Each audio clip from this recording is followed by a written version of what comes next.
Yeah. 274 again. Okay. They prove 274. If I take 7, I'm getting with this. If I take 2, I'm getting with this. 2, 7, 4 you said. So you take 4. Yeah. I think the puzzle is for 66. It is for 66.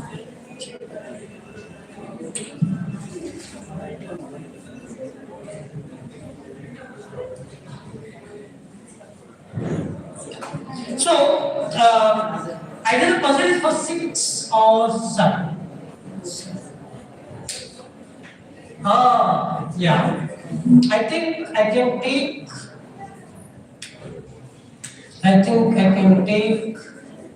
One. Sorry. Yeah. So I took 7 numbers, one with ending 0, one with ending 4. I'll tell you what happens here. I did not take the 0 term also can be taken. So what happens here is the following.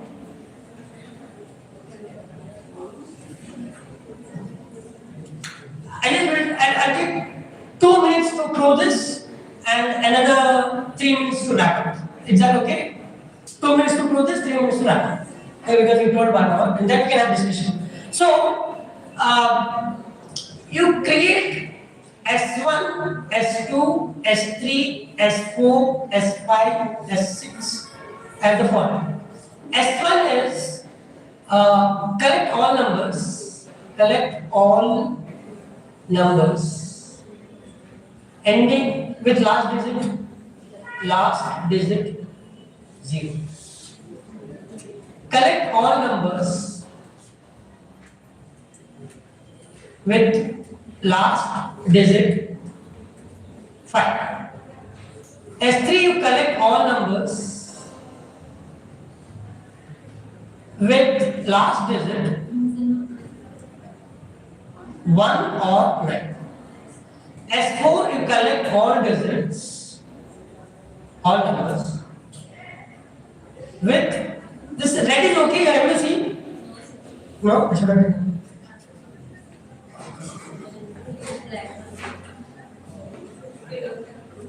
I'll just write this. See, all numbers with last digit 1 or 4.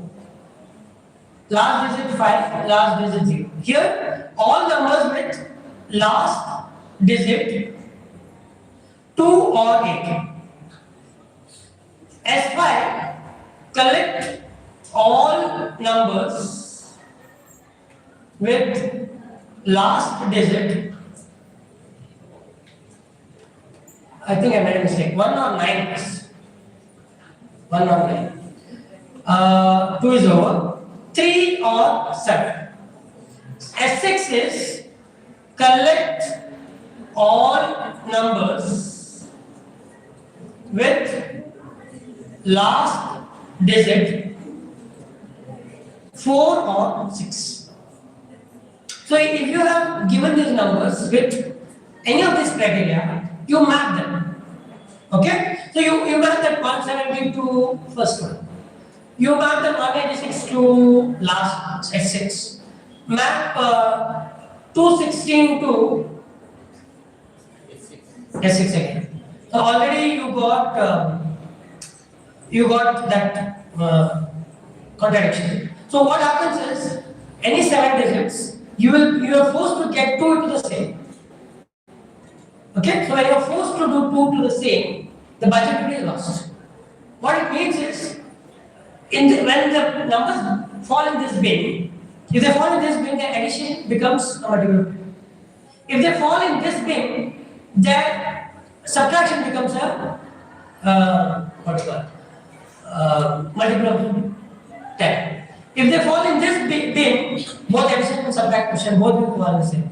If they fall in this bin, their addition will lead to some being multiple. So whenever 2 goes to the same bin, they will naturally give either x plus 5 or x minus 5, a multiple of 10. Some k1 10 or k2 10. Correct? So there is a proof.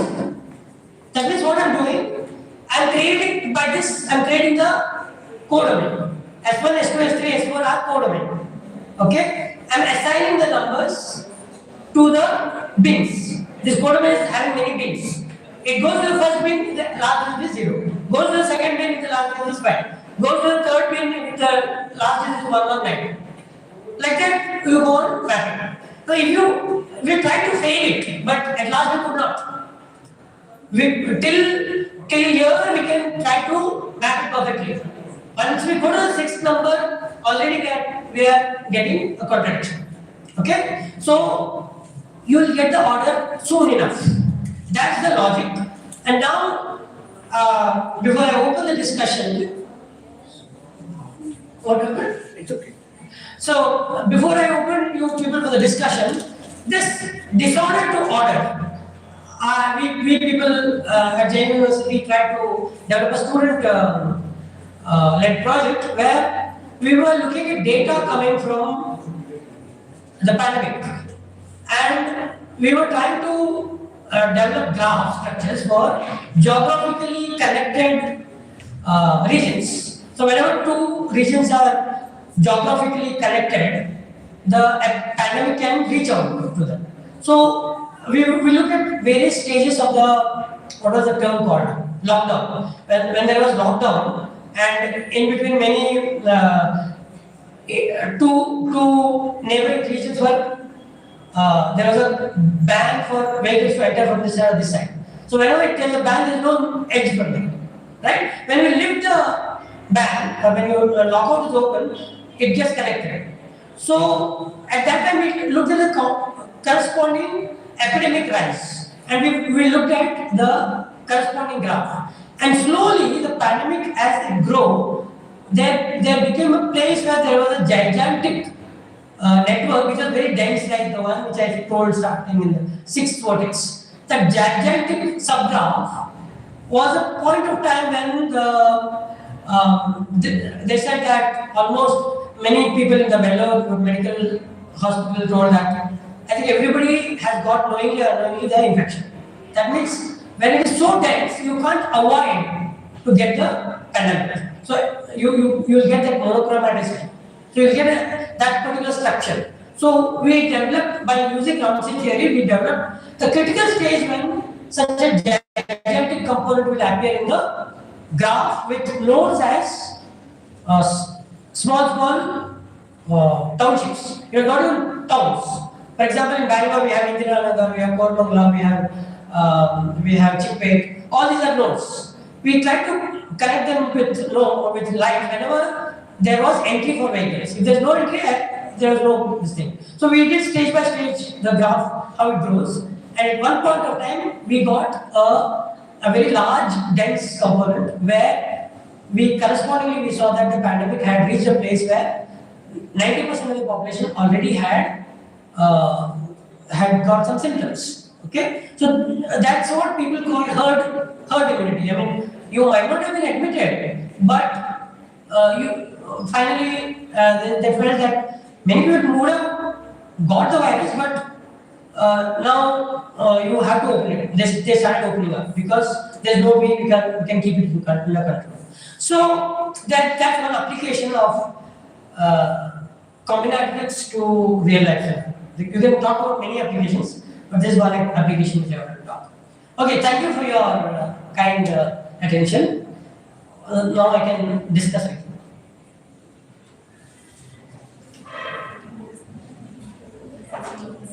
you. Any questions? If there are no questions, then I will try to give you some questions. You go back home and do it. So, in the first problem on the 13 people, you try to write the graph, the government's mapping graph, and see how you violate the biological function.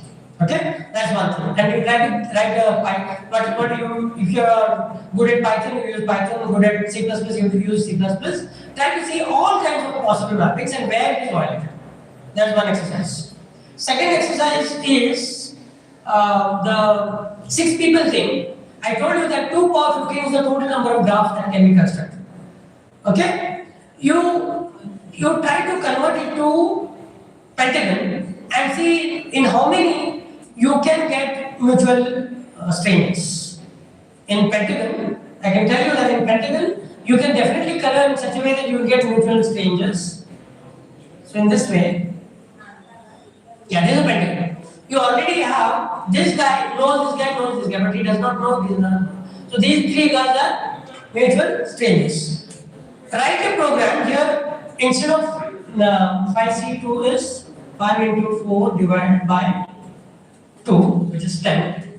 2 power 10. You will get 2 power 10, that is 1024 graphs. You try to understand all 1024 graphs and see where the mutual strangers is violated.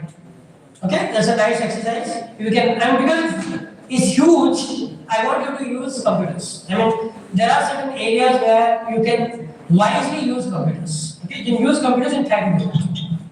Thank you.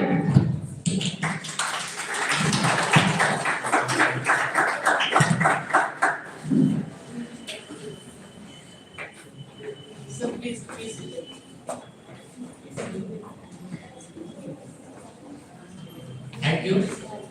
Thank you, sir, for your wonderful discussion and beautiful puzzles. So this session was very interesting. This session almost give the gist of Ramsey theory, which comes under the graph theory. Thank you very much, sir, for this session. Now I would like to request Dr. Rajeshwari S. Bhagat to give a memento as a token of love and affection to the Raman Rajas.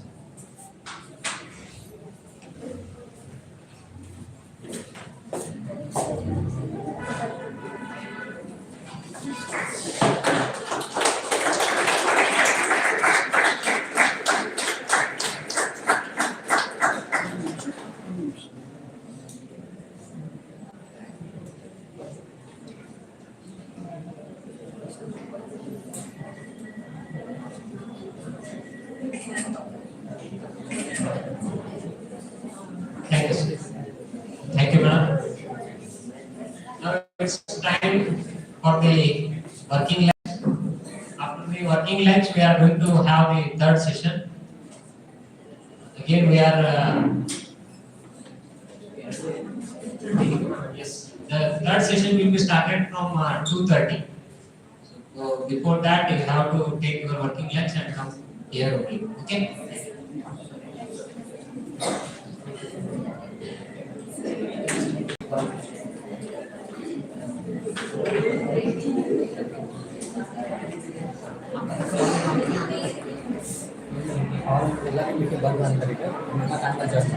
ಇದ್ರ ಒಟ್ಟು ಬಂದು ಇನ್ನೇನು ಬಂದು mobile off ಮಾಡಿ ಈಗ ಇಲ್ಲ ಹಾಂ okay